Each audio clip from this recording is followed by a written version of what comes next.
እናስተላልፋለን። ከዚህ በመቀጠል መምህራችን ዶክተር ቀሲስ ብዙአየሁ ያስተምሩናል። ወደ እርሳቸው ወስዳቸዋለሁ።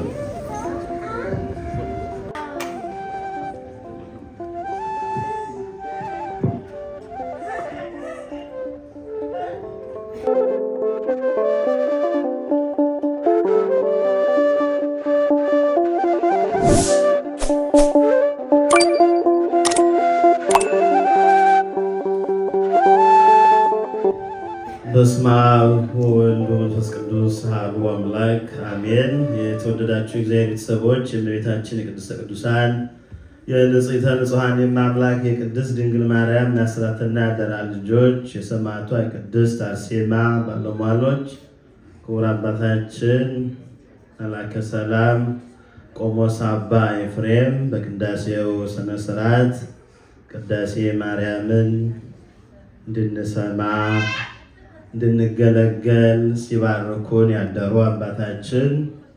አባታችን ቀሲስ ጋሻዬ፣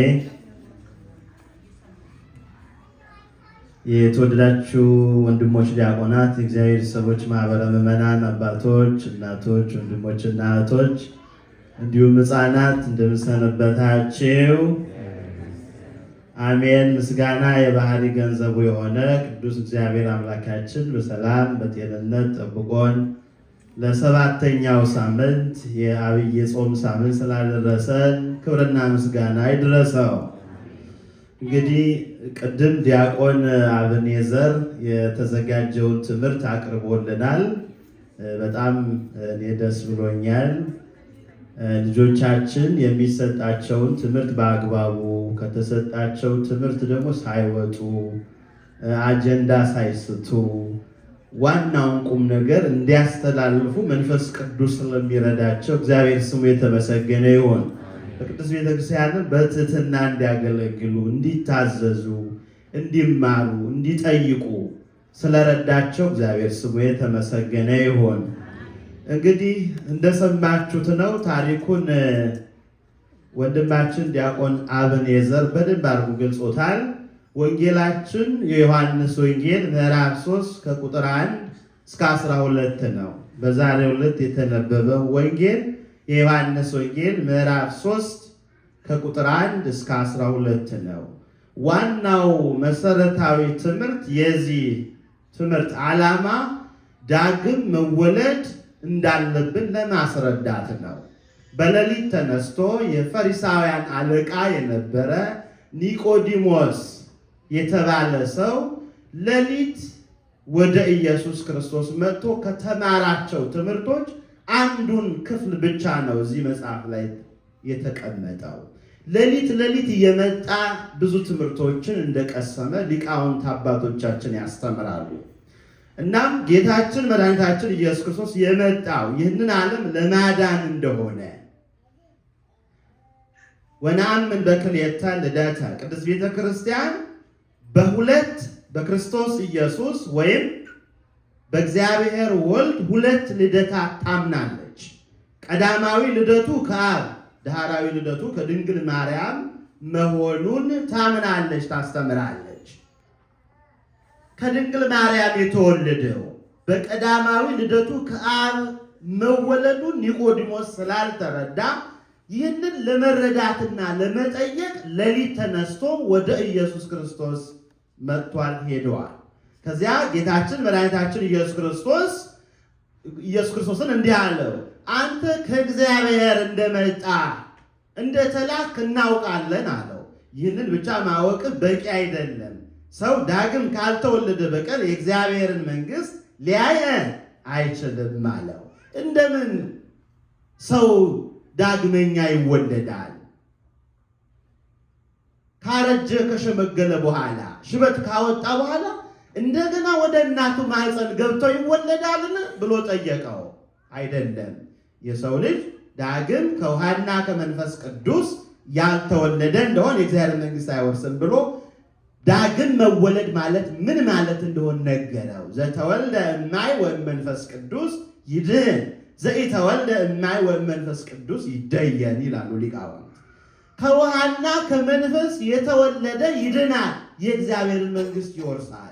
ከውሃና ከመንፈስ ቅዱስ ያልተወለደ ግን ይፈረድበታል ብሎ ጌታችን መድኃኒታችን ኢየሱስ ክርስቶስ በምሳሌ ምስጢሩን ገለጠለት፣ አስተማረው ነው። ዋናው ቁም ነገር እዚህ ላይ ይቋጫል። ስለ ኒቆዲሞስ ስናነሳ ኒቆዲሞስ ከፈሪሳውያን ወገን ነው ብሎ መጽሐፍ ቅዱስ ይነግረናል። ፈሪሳውያን ብለን የምንጠራቸው እስራኤላውያንን ነው። እስራኤላውያን በተለይ የእስራኤል ነገድ በተለያየ ስም የሚጠሩ ወገኖች አሉ። ለምሳሌ አይሁዳዊ የሚባሉ አሉ። አይሁዳውያን፣ ሳምራውያን ተብሎ የሚጠሩ አሉ። ስለ ሳምራዊቷ ሴት ከዚህ በፊት በትምህርት ወንጌል ተባምረናል አይደል? ሳምራውያን ከአይሁዳውያን ጋር ህብረት የላቸው። አይሁዳውያን፣ ሳምራውያን ተብሎ የሚጠሩ አሉ። ደግሞ ሰዱቃውያን የሚባሉ አሉ። ሰዱቃውያን የሚባሉት ደግሞ ያው የእስራኤል ወገን ናቸው። ከ12ቱ የያዕቆብ ልጆች መካከል የተወለዱ ናቸው። ግን ትንሣኤ ሙታን የለም ብለው ያምናሉ። ሰው ከሞተ በኋላ ፈርሶ በስብሶ ይቀራል ብለው የሚያምኑ ናቸው። ኤስያውያን ደግሞ የሚባሉ አሉ። ፈሪሳውያን ደግሞ የሚባሉ አሉ። በዛሬው የትምህርታችን የመማር ማስተማር ሂደት በመላዋ ኢትዮጵያ ኦርቶዶክስ ተዋሕዶ ቤተክርስቲያን በመላው ዓለም ባለች የኢትዮጵያ ቤተክርስቲያን የሚሰበከው ስብከት ይህ ነው። የፈሪሳውያን አለቃ ነው። እስራኤላውያን በሌላም የሚጠሩ አሉ። በሀገራቸው በገሊላ ገሊላዊ፣ በናዝሬት ናዝራዊ ተብሎ የሚጠሩ አሉ። ፈሪሳውያንን ግን ልዩ የሚያደርጋቸው ሕግ በማጥበቅ ሕዝቡን የሚያስመርሩ ነበሩ ይላል። ምን በማጥበቅ? ሕግ በማጥበቅ። ሕግን መከተል፣ ሕግን መጠበቅ እንዲገባ ቅድም በተነበቡ መልእክታት ንፍቁ ዲያቆን ባነበበው ቀዳሹ ዲያቆን ያነበበውንም ሰምታችሁ እንደሆነ ሕግን መጠበቅ እንዲገባ በሕግ በትዳርም ጸንቶ እንዲገባ በኦሪት የተጻፈ እንዳለ ሲናገሩ ሰምተናል። ቀዳሹ ዲያቆን ስለዚህ አነሳ፣ በሕግ ጸንቶ ስለመኖር ሕግ እያለ ንፍቁ ዲያቆን ደግሞ ስለ ፍቅር፣ የሕግ ሁሉ ፍጻሜው ማሰሪያው ፍቅር ነው፣ ይህንን ልንፈጽም እንዲገባ ተናገረ። ፈሪሳውያን ግን ሕግን በማጥበቅ ሕዝብን የሚያስመርሩ ነበሩ ይላል። ቀሚሳቸውን በማስረዘም እነሱ የማይፈጽሙትን ሕግ በሕዝብ ላይ ይጭኑ ነበር ይላል። ይሄ እንግዲህ ብዙውን ጊዜ ሁላችንም በተለይ እንደ ፈሪሳዊ ራሳቸውን የሚቆጥሩ በእውቀታቸው የሚመኩ ባላቸው ስልጣን የሚመኩ ራሳቸውን ከፍ ከፍ የሚያደርጉ ከኔ በላይ ለሐሳን የሚሉትን ይመለከታል። እነሱ የማይፈጽሙትን ሕግ በሕዝብ ላይ ይጭኑ ነበረ ይላል። ራሳቸውን ከሌላው ከፍ ከፍ የሚያደርጉ ናቸው። አብርሃም አባት አለን ይላሉ፣ ግን የአብርሃምን ስራ አይሰሩ። እግዚአብሔር ከዚህ ይሰውራል። አባታችን አብርሃም ነው ይላሉ፣ እኔ እኮ ዘሬ ከነእገሌ ነው ይላሉ። ከደጋጎች ከአፄዎች ዘር ነን ይላሉ። አፄዎቹ የሰሩትን ይቅርና ልጆቻቸው የሰሩትን አይሰሩ። እንዲህ ነው። አብርሃም አባት አለን ትላላችሁ፣ እናንተ ግን የአብርሃምን ስራ አትሰሩም እያለ ይወቅሳቸው የነበረ ፈሪሳውያንን ነበረ። አብርሃም አባት አላችሁ፣ ግን የአብርሃምን ስራ አትሰሩም። አባቴ አብርሃም ነው ካልክ የአብርሃምን ስራ ማለቱ ነው። የደጋጎች ኢትዮጵያውያን የቅኖች የርኅሩሃን የዋሃን የሆኑት የዋሃትን ገንዘብ ያደረጉ አባቶቼ ናቸው። እኔ እኮ የቄስ ልጅ ነኝ ብሎ የሚኩራራ አለ። ጥሩ ነው የቄስ ልጅ መሆን፣ ግን አይደለም ኃጢአት የለው። ግን የቄስ ልጅ ደግሞ እንዴት መመላለስ እንዳለበት ማወቅ አለበት አይደል? እኔ እኮ የነገስታቱ ዘር ነኝ። ጥሩ ነው የንጉሥ ዘር መሆን፣ ግን ነገስታቱ ደጋጎቹ የሰሩትን ስራ መስራት የተገባ ነው። እና ለነዚህ ነው እንግዲህ እሱ አለቅነት የተሾመው። ለነዚህ ለምንድን ነው ታዲያ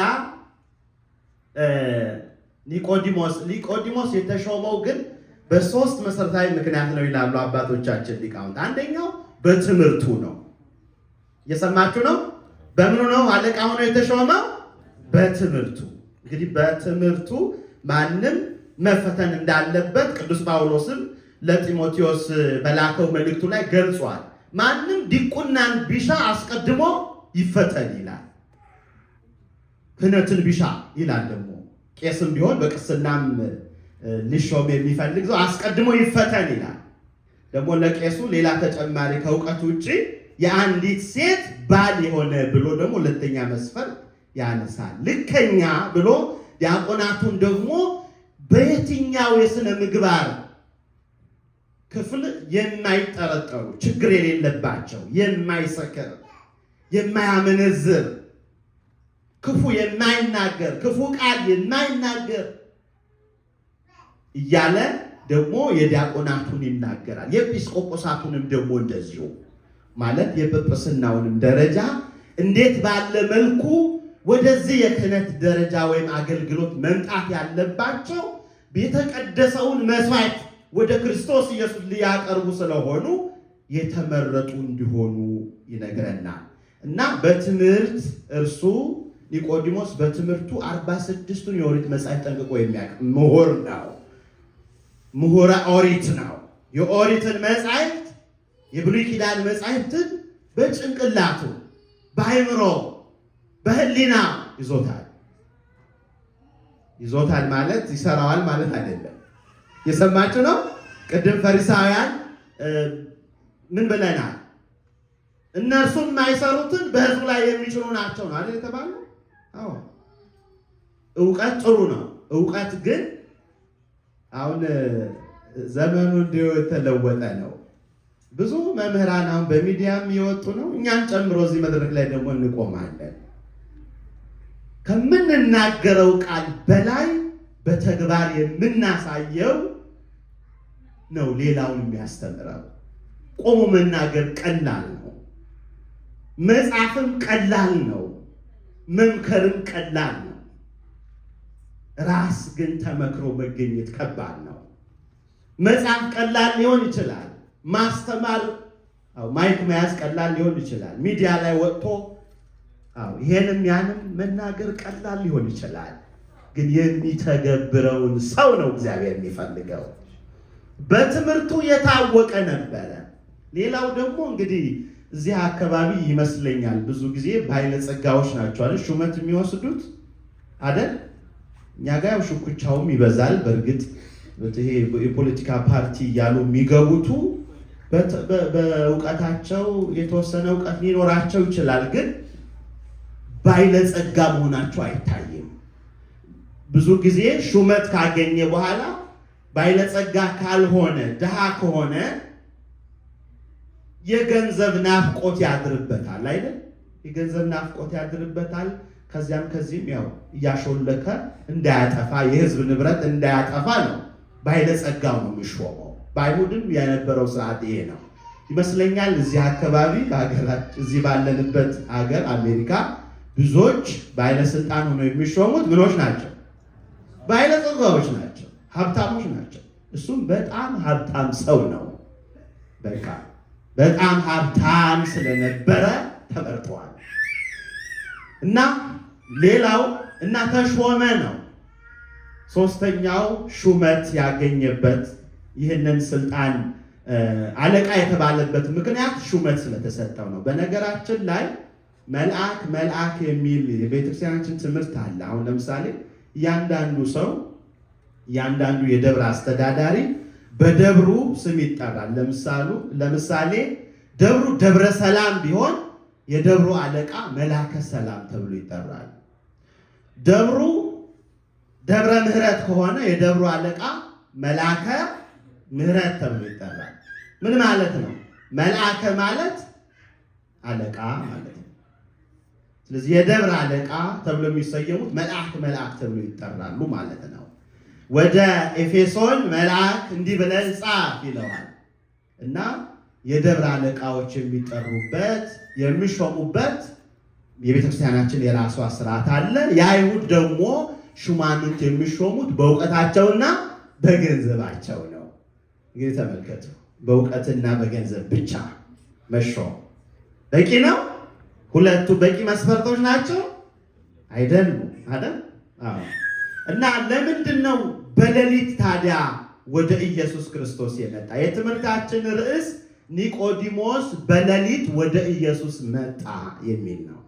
እስቲ በሉ ኒቆዲሞስ በሉ በሌሊት ወደ ኢየሱስ መጣ። ከቁጥር 1 ጀምሮ ስንመለከት የምናገኘው ቃል ነው። በሌሊት ወደ ኢየሱስ ለምንድን ነው የመጣ? ቅድም እንደተነጋገርነው የእውቀት ችግር እንደሌለበት አዋቂ እንደነበረ ተነጋግረናል። ብዙም ጊዜ የሚያውቁ ሰዎች አላዋቂነታቸው እንዲገለጥባቸው አይፈልጉም። አይደለ? እውነት ነው። የሚያውቁ ሰዎች፣ በጣም አዋቂ የተባሉ ሰዎች ድንገት በሆነች ነገር አላዋቂነታቸው እንዲገለጥ ይፈልጋሉ? አይፈልጉም። እኔን ጨምሮ ነው የምላችሁ። እየሰማችሁ ነው? አላዋቂ መሆናችን እንዲነገረንም አንፈልግም፣ እንዲታወቅብንም አንፈልግም።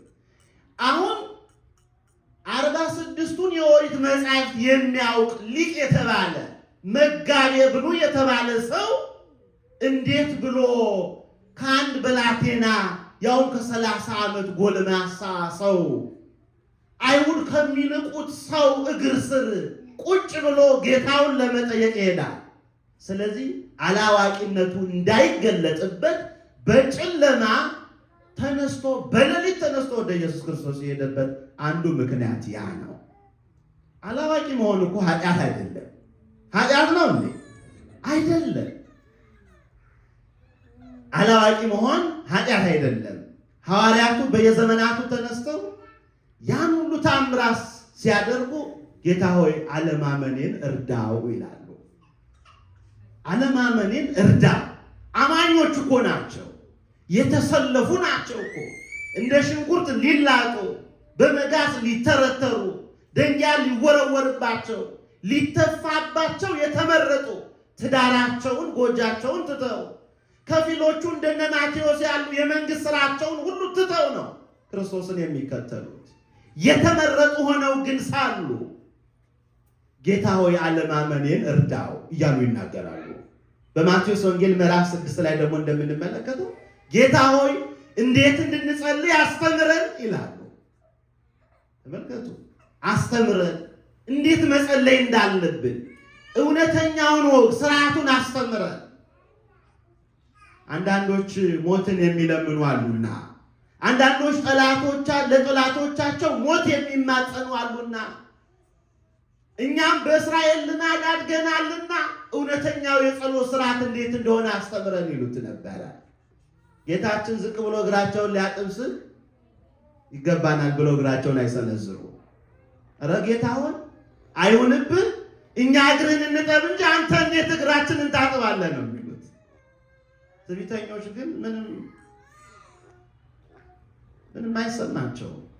እጅግ የተከበረ ሰው እጅግ የተከበረ ሰው ዝቅ ብሎ እግራቸውን ሲያጥብ የለም አይገባኝም አይሉ።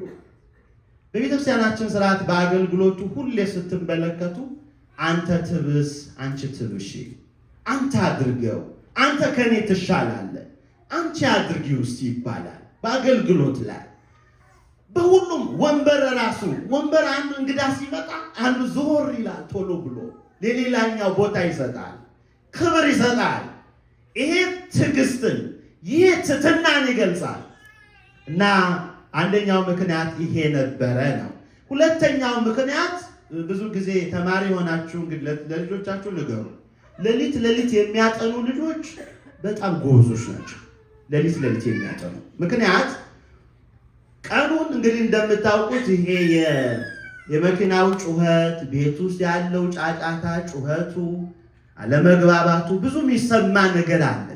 ሁሉ ጸጥ ረጭ ሲል የሚያጠና ሰው የሚማረው ትምህርት ይገባዋልና በሌሊት የተማሩት የቀን ልቦና ይላል። የቀን ልቦና ባካና ነው፣ የሌሊት ልቦና ግን ክት ነው ይላሉ አባቶቻችን። የሌሊት ልቦና የተሰበሰበ ነው፣ የቀን ልቦና ግን የባከነ ስለሚሆን አሁን ስለ ሚስጥረ መንግስቱ ልጠይቀው ነው። አሁን እጄ ስለ ሚስጥረ ጥምቀት ልጠይቀው ነው። አሁን እጄ ዳግም ስለመወለድ ልጠይቀው ነው። ያልተገለጸልኝን ሚስጥር ልጠይቀው ነው። ይሄን ልረዳ የሚቻለኝ ግን በሌሊት ልቦና ብሄድ ወይም በሌሊት የሚናገረውን ብሰማ ነው ብሎ ሄደ ይላሉ አባቶቻችን ሊቃውንት። ሊቃውንት ስላችሁ 318ቱ ሊቃውንት ነው። በተለይም እያንዳንዱ ሊቃውንት የመጻሕፍትን ቃል ተርጉመዋል።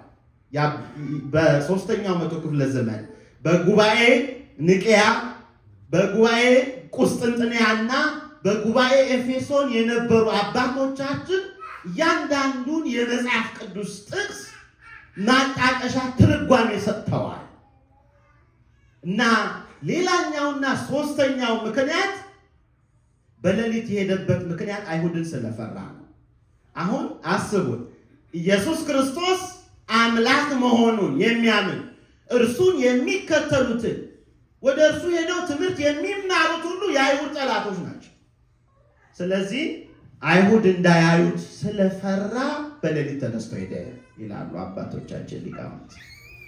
ስለፈራ ቅድም ዲያቆኑ ሲናገር ሰምታችኋል። አብኔዘር እሱ እኮ ፐብሊክሊ ነው የተሰቀለው አላል ሲናገር ሰምታችኋል። እሱ እኮ በአደባባይ ለአንተ ሊሰቀል ሳያፍር በአደባባይ ለአንተ ተሰቅሎልሃል። አንተ በአደባባይ ለሱ ስለ እሱ ለመመስከር ለምን ታፍራለህ ሲል ነበረ። የሰማችሁት ነበረ? እሱ እኮ አደባባይ ላይ ለአንተ ለመሰቀል አላፈረም። ስለኛ ለመሰቀል በአደባባይ ለመሰቀል አላፈርም። አንተ ግን ስለ ክርስቶስ ለመመስከር፣ አንተ ስለ ቤተ ክርስቲያን እውነት ለመናገር ለምን ታፍራለህ? ለምን ታፍራላችሁ? ለምን እናፍራለን እያለ ቅድም ሲነግረን ነበር ወንድማችን። እንግዲህ በሕፃን አንደበት በወጣት አንደበት ሲገስጸን ነበረ። አይሁድን ስለፈራ በሌሊት ተነስቶ ሄደ። አይሁድ ይሄ ሰው እኮ ከኛ ወገን አይደለም። ልክ ሌሎችን ሐዋርያትን ለምሳሌ አንዱን አስታውሱልኝ እስቲ። ጴጥሮስን አስታውሱ። ጴጥሮስን እሳት በሚሞቅ ሰዓት ምንድን ነው ያቺው ሴት ያለችው? አንተ አነጋገርህ አይሁዳዊ ትመስላለህ፣ አለባበስህ ደግሞ አለች ያ የናዝሬቱ ኢየሱስ ክርስቶስን ትመስለዋለህ አለችው። ምንድን ነው ያላት? አንቺ የምትዩን ሰውዬ አላውቀውም አለ። ያ ቀራንዮ ክርስቶስ ተሰቀለ ጊዜ ነው። አላውቀውም አለ። አምላኩን ከዳ። በሰው ፊት ሊመሰክርለት ሊሰቀልለት ላለው ጌታ እውነተኛ ምስክር መሆን አልፈለገም። ለምን? ከዚያ ሰው ነኝ ቢል ይገሉታልና።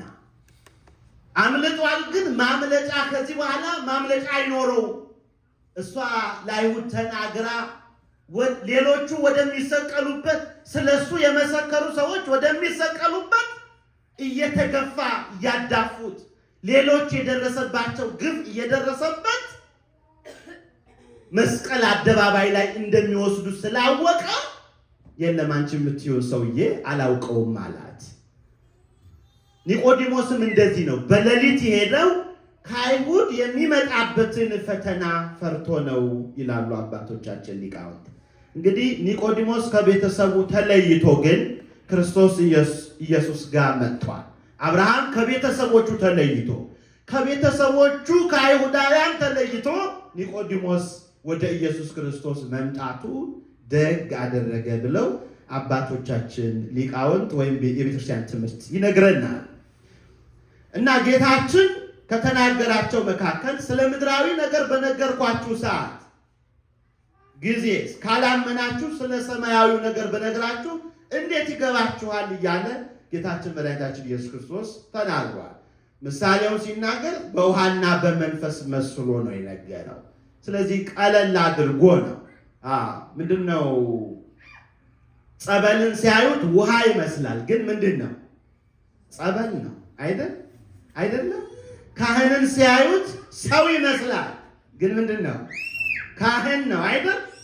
በሚታይ ስርዓት የማይታየውን ሰማያዊ በረከትና ጸጋ እንድንካፈል ብዙ ሚስጥራት አሉ። ሜሮንን እንውሰደው። ስናየው ተራ ዘይት ይመስላል። ግን አሐዱ አብ ቅዱስ፣ አሐዱ ወልድ ቅዱስ፣ አሐዱ ውእቱ መንፈስ ቅዱስ ተብሎ ሲባረክ ቅዱስ ቅባት ይሆናል፣ ይፈውሰናል። ከታመምንበት ከስጋም ከነፍስም ደዌ ያድነናል።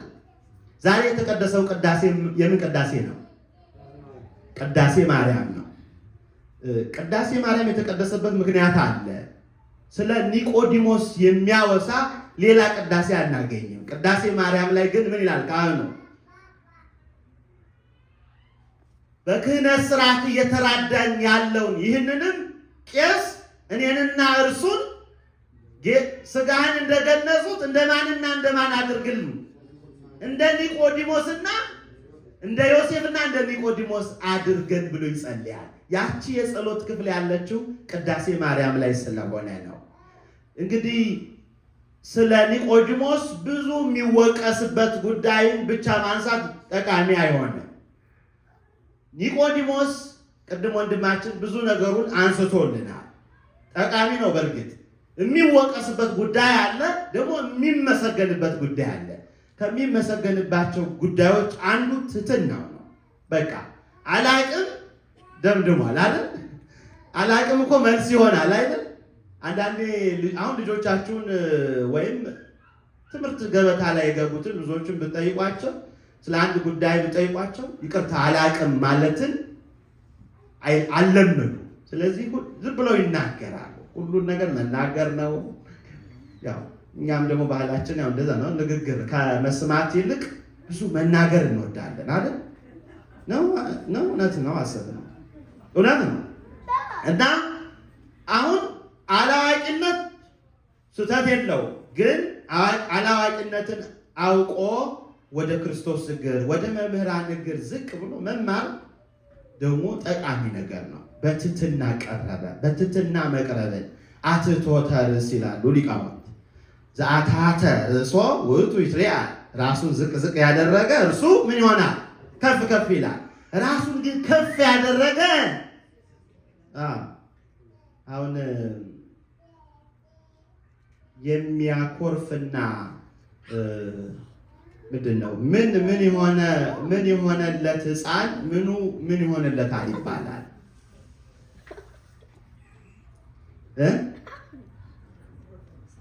ያኮረፈ ምሳው ራት ይሆነዋል። ሳይበላ ይቀርበታል ማለት ነው። ምሳ ብላ ተብሎ ተዘጋጀለትም ማለት ነው። እንዲህ ሁሉ ትዕቢት ያለበት ሰው ማወቅ በትሕትና ቢቀርብ ኖሮ እውቀትን ያገኝ ነበረ። ግን ትዕቢቱ እንዴት ያደርሰው? ስለዚህ እውቀቱ ያልፈዋል ማለት ነው። ምሳው ያልፈዋል። እውቀት እኮ ምሳ ነው። ምግብ እኮ ነው። እውቀት አይደለም፣ ምግብ ነው። ከምግብ በላይ ነው። ብዙ ጊዜ ትምህርት የሚወዱ ሰዎች ለምን ነው የምትማሩ ሲባሉ ጭንቅላታችን ባዶ እንዳይሆን ይላሉ። እውነት ነው። ብዙ ጊዜ ብዙ ትምህርት እጅግም ትምህርት ማብዛት ደግሞ ተገቢ እንዳይደለ ይናገራል። በእርግጥ ደግሞም ልጆቻችን ያለ ትምህርት ዝም ብሎ እንዲቀመጡ እንዲባዝኑ ሁላችንም ቢሆን ትምህርት የሚገኘው የግድ ትምህርት ቤት በመግባት ብቻ አይደለም። መምህራንን በመጠየቅ መጻሕፍትን በማንበብ አይደለም። ከሌላው ማህበረሰብ በመማር ከልጆቻችን ሁሉ መማር ይቻላል። ትምህርት የሚገኝበት መስመሩ ብዙ ነውና እና ሌላው የእውቀት ጉድለቱን ተረድቷል። ጉድለቱን ተረድቶ ወደ ክርስቶስ ኢየሱስ መጥቷል። ሌላው ኒቆዲሞስን የምናመሰግንበት ለክርስቶስ ኢየሱስ ምስክሩ ነበረ። ለክርስቶስ ኢየሱስ ምኑ ነበር አልኳችሁ? ምስክሩ ሆነዋል። እንዴት በሉኝ? ምስክርነቱን የምናገኘው በዮሐንስ ወንጌል ምዕራፍ 7 ከቁጥር 50 እስከ 53 ላይ ነው። የአይሁድ ሊቃነ ካህናት ክርስቶስን ሊያስይዙት ሲመክሩ እያለ እየሰማችሁ ነው። የአይሁድ ሊቃነ ካህናት ኢየሱስ ክርስቶስን ሊያስይዙት ወይም ሊያስሩት ማለት ነው እየመከሩ እያለ ከነርሱ አንዱ በሌሊት ቀድሞ ወደ እርሱ መጥቶ የነበረ ኒቆዲሞስ ሕጋችን አስቀድሞ ከእርሱ ሳንሰማ ምንስ እንዳደረገ ሳያውቅ በሰው ይፈርዳልን? እነርሱም መለሱ፣ አንተም ደግሞ ከገሊላ ነህን? ነቢይ ከገሊላ እንዳይነሳ መርምርና እይ አሉት። እያንዳንዱም ወደ ቤቱ ሄደ ይላል። የእግዚአብሔር ስም ስለ ቃሉ የተመሰገነ ይሁን። በዮሐንስ ወንጌል ምዕራፍ 7 ላይ ደግሞ ምዕራፍ 3 ላይ ያገኘነውን ኒቆዲሞስ ሌላ ቦታ እናገኘዋለን። ያ በክርስቶስ ኢየሱስ የተማረ ቃሉን የተረዳ ዳግም መወለድ ምን ማለት እንደሆነ የነገረው ኒቆዲሞስ ዳግም ደግሞ አይሁድን ጌታችን መድኃኒታችን ኢየሱስ ክርስቶስ ዞሮ በሚያስተምር ሰዓት ከአይሁድ መካከል እርሱም ነበረ። እንዲህ አሉት፣ ኢየሱስ ክርስቶስን ሊይዙት ሊያስሩት ያለ ጊዜው አሳልፈው ሊሰጡት በመስቀል አደባባይ ላይ በዚያ በቀራንዮ ተራራ ላይ ያለ ጊዜው ሊሰቅሉት ይማከሩ ነበረ። አምላክ ነኝ ብሏል፣ ሰንበትን ሽሯል እያሉ ስለ ኢየሱስ ክርስቶስ ክፉ ያወሩ ነበረ። ስለ እናንተ ብዙዎች ክፉ ሲያወሩ ወይም ሰው ስለ እናንተ ክፉ ሲያወራ ምንድን ነው የምትሉት? እንዴ የት መቼ እስቲ ንገረኝ። እንዴ አለ እንዴ? አዎ እንዴ ይሄንማ እንዴው ልኩን ሳልነግረው አይደል የሚባለው? የሰው ሰውኛ ይሄ ነው። አሁን ስለ ክርስቶስ ኢየሱስ ያ ሁሉ ሲነገር እንዴት ያን ባልንጀራዬን እንዴት ይናገሩታል? እንዴት ባልንጀራዬን በነገር ይወጉታል ብሎ መናገር የተገባ ነው። በኢዮብ መጽሐፍ ምዕራፍ 42 ላይ 3 ጓደኛሞች ለኢዮብ ነበሩት። ሚስቱ በነገር ትወጋዋለች፣ ማለት አምላክህን ካድና ሙት ትለዋለች። በአንድ በኩል ደግሞ ሰውነቱ ቆስሏል። ከስጋው ሰውነት መቁሰል ተጨማሪ ምን የሆነ ላይ ምን አትስደድበት ይባላል። እንጨት አትስደድበት የሚባለው ምን ላይ ነው? እስቲ አስታውሱ። በሰው ቁስል እንጨት አትስደድበት። ተባረኩ። በሆነ አንዳንዴ ይሄን ምሳሌ ብዙ ስለማንጠቀመው ምሳሌያዊ ንግግሩ በሙሉ ጠፍቶብናል። የምር ነው ብላችሁ አይደለም? በሰው ቁስል እንጨት አትስደድበት አንድ ራሱን የቻለ ጥቅስ የሚሆን ማጣቀሻ ነው። መጽሐፋዊም ነው፣ ትውፊታዊ ነው። በሰው ቁስል እንጨት አትስደድበት። ያ ኢዮብ በሰውነቱ ቁስል አለ። እንደገና በነገር ያቆስሉት ጀመረ። እግዚአብሔር ያላያቸው መስሏቸዋል። ታዲያ 3ቱ በልዳዶስ፣ ኤልፋዝ እና አንድ ሶስተኛ አለ ተያይዘው ደግሞ መስዋዕት ሊያቀርቡ ቤተክርስቲያን ወይም ማምለኪያ አጸድ ይሄዳሉ። ሲሄዱ እግዚአብሔር ምን አላቸው ይመስላችኋል? መስዋዕታችሁን አልቀበልም አላቸው። የሰማችሁ ነው። ሰው አሳዝናችሁ፣ ሰውን በነገር አቁስላችሁ፣ በሰው ቁስል ውስጥ እንጨት ሰዳችሁ መጥታችሁ እዚህ ወርቀ ዘቦ ብታነጥፉ እግዚአብሔር አይቀበልም። እውነቴን ነው የምላችሁ። እኔም ባቀርብለት አይቀበልም። ከንቱ ነው፣ ዝም ብሎ ነው። ዕጣን ብናመጣለት ዕጣኑን እንደ ፋንዲያ ይቆጥረዋል።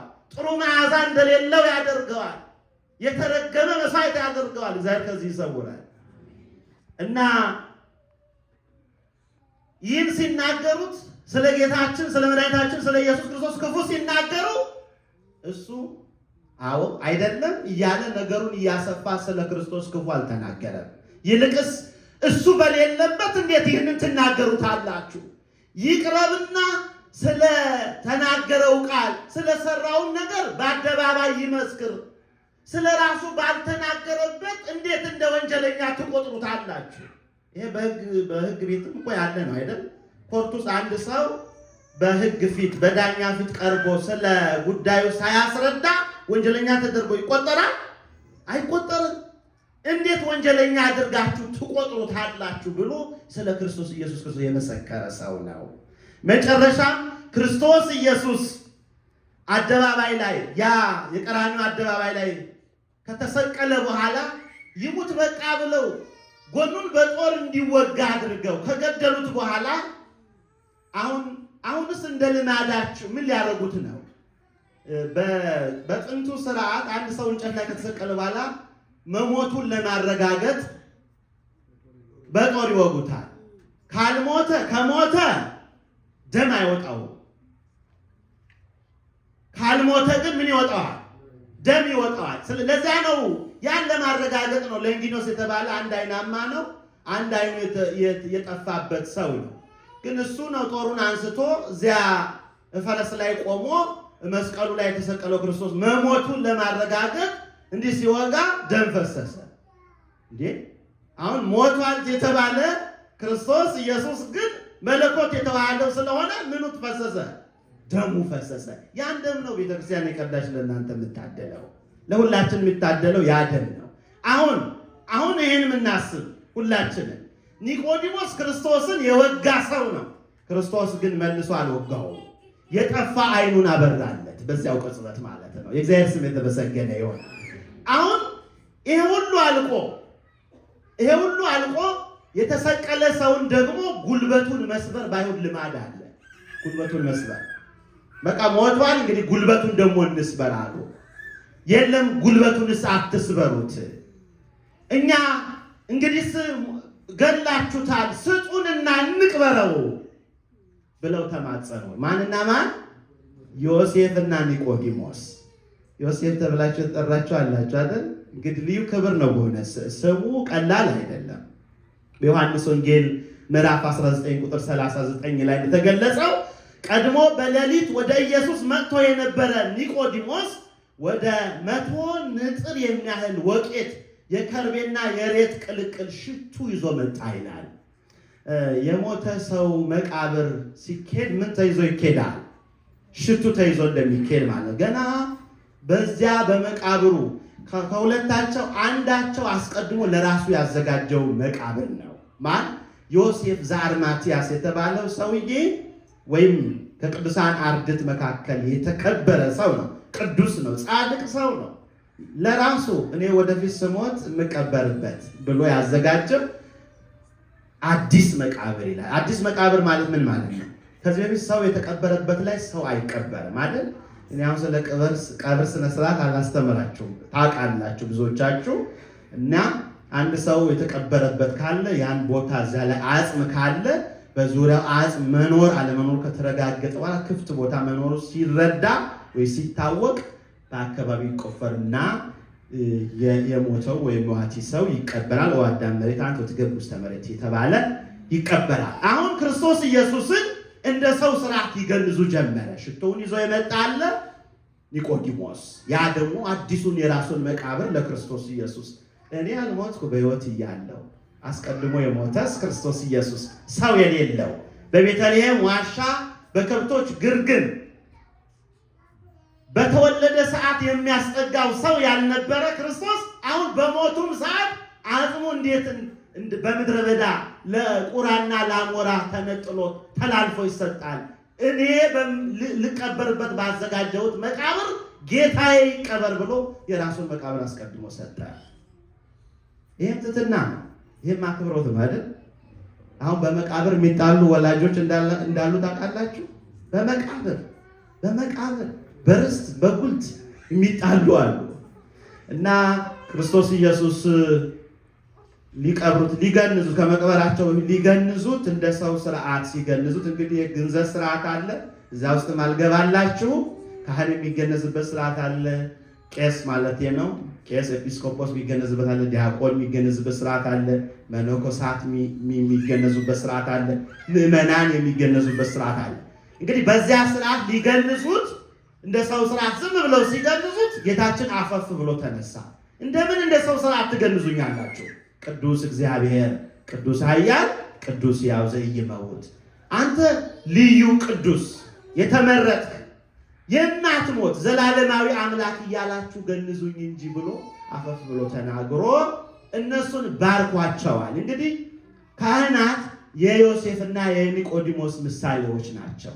ቅዱስ ሥጋውን ስለሚገንዙ በማይፈድ እንደሚገንዙት ሁሉ ዮሴፍና ኒቆዲሞስ በጨርቅ ክርስቶስ ኢየሱስን በበፍታ ገንዘው ቀብረውታል ማለት ነው። እንግዲህ ቅዱስ ነው የምንለው እንግዲህ በፊት የአይሁድ አለቃ ብለን የምንጠራው ኒቆዲሞስ በተለያየ ምክንያት ከአይሁዳውያን የወረሰው የተቀበለው መጥፎ ባህል ትዕቢት ቢኖርበትም ኋላ ትዕቢቱን አሸንፎ በትሕትና ስለቀረበ ስለተማረ እውነተኛውን ትምህርት ያን የኦሪቱን የብሉዩን ትምህርት በአዲስ ኪዳን ትምህርት ስላደሰ ኋላም ለክርስቶስ ምስክሩ ስለሆነ በመጨረሻም ጌታውን በሽቱ እየቀባ ስለገነዘው በመጨረሻ ደግሞ በሰማዕትነት ለክርስቶስ ምስክር ሆኖ ስለ ክርስቶስ በመናገሩ በአይሁድ ተገድሎ ነው የሞተው። ስለዚህ ቅዱስ ኒቆዲሞስ ነው የምንለው። ማን እንለዋለን? ቅዱስ ኒቆዲሞስ ተብሎ ይጠራል ማለት ነው። እንግዲህ ጳውሎስን ከቀደመ የኃጢአት ሥራው ብዙዎችንም ቅዱሳን ሐዋርያት ከኃጢአት ዓለም ጠርቶ ያጸደቃቸው፣ የመረጣቸው፣ ያከበራቸው አምላክ ኒቆዲሞስንም ስላከበረው ስሙ የተመሰገነ ይሁን። በቅድስት ቤተክርስቲያን አገልግሎት ከቅድስት ቤተልሔም ከቅጽረ ቤተክርስቲያኑ ጀምሮ እስከ ቅድስተ ቅዱሳኑ የሚያገለግሉ አገልጋዮችንም እንደ ኒቆዲሞስ የተቀደሱ እንደ ኒቆዲሞስ በትሕትና የሚመላለሱ የሚማሩ የሚረዱ የሚያውቁ አለማወቃቸውን የሚያውቁ አለማወቃቸውን በእውቀት የሚገነቡ ትሑታን ያድርግልን። ሁላችንንም ትሑታን ያድርገን። እርሱ ተቀድሶ ቅዱስ እንደተባለ እኛም በክርስቶስ ኢየሱስ የተጠራን ሁላችንም እኔ ቅዱስ እንደሆንኩ እናንተ ምኖች ሁኑ ብሎናል፣ ቅዱሳን ሁኑ ተብለናልና ሁላችንም እንድንቀደስ በሰራነው ኃጢአት በካህን ፊት ቆመን ንስሐ ገብተን ተናዘን በሂሶጵ ተረጭተን ተስፋ የምናረጋትን መንግስቱን ለመውረስ ቅዱስ ሥጋውን ክቡር ደሙን ለመቀበል ያብቃን። ወስብሐት ለእግዚአብሔር።